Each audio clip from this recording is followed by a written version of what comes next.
start off, I'm going to remove this wheel 21mm socket, take off all 5 of your lug nuts.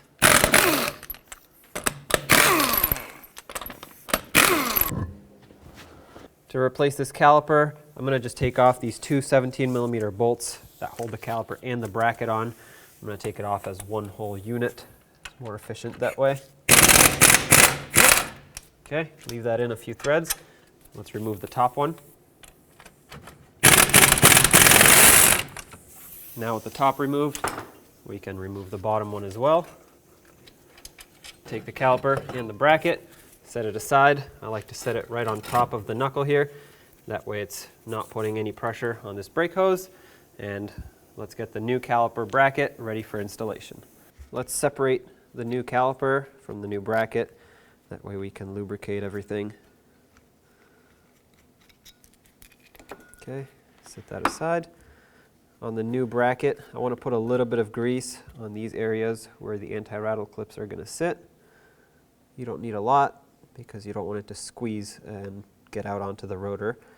So just enough to cover this and prevent rust from building up in the future. That's perfect right there. Get your new anti-rattle clips and slide them on. Make sure they get pressed on all the way. That way they're secure. There we go. Let's do the same to the other side.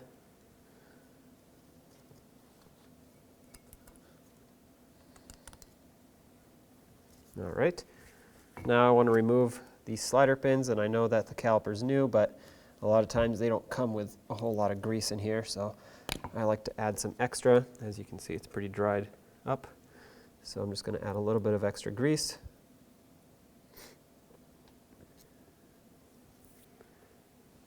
I'm going to put a little bit of extra grease in the boot here.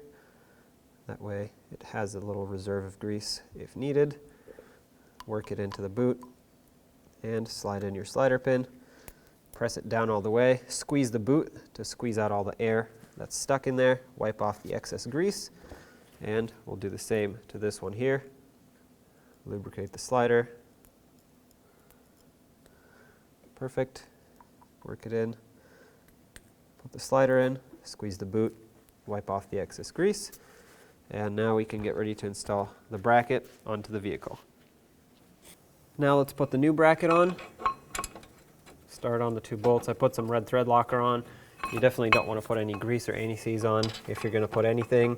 Thread locker, if not, just install them dry. That's fine too. Let's bottom these out, torque them to 79 foot-pounds.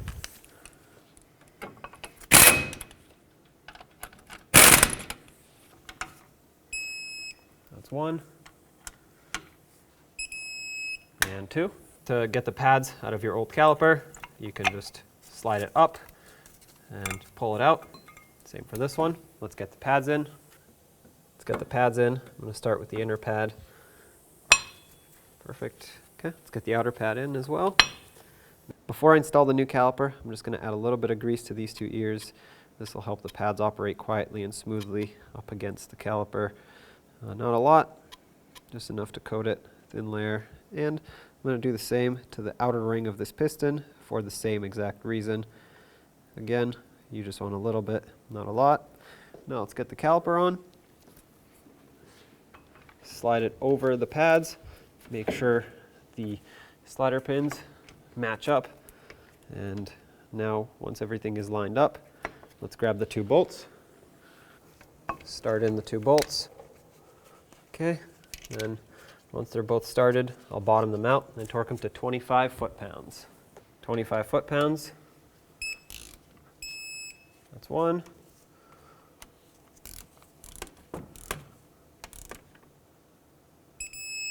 And 2. Perfect. Now let's remove the new Banjo bolt as well as these 2 copper washers. And when you do remove it, you want one to stay on the bolt. The other one is actually going to go on the other side of the hose. So keep one on the base of the bolt right here. Now let's get the hose off of the old caliper. Let's remove the Banjo bolt with a 12mm socket. Okay. Remove the old Banjo bolt. Make sure the 2 copper washers come off too. I'm going to take a rag and just wipe off the surface of this banjo bolt to make sure it's nice and clean. Let's grab the new banjo bolt with the 1 copper washer, slide it through, put on the other washer as well.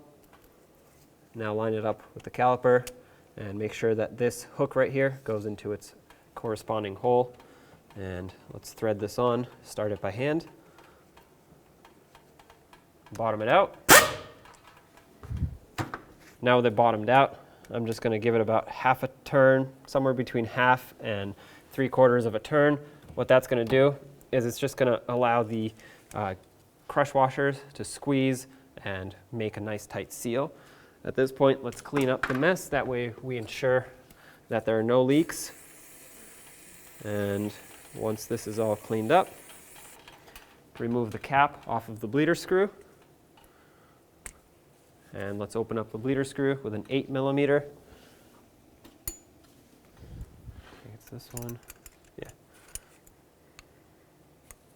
Okay, and now we'll let gravity do its thing. Basically, gravity is going to pull fluid down into the caliper, push the air up and out of the bleeder screw.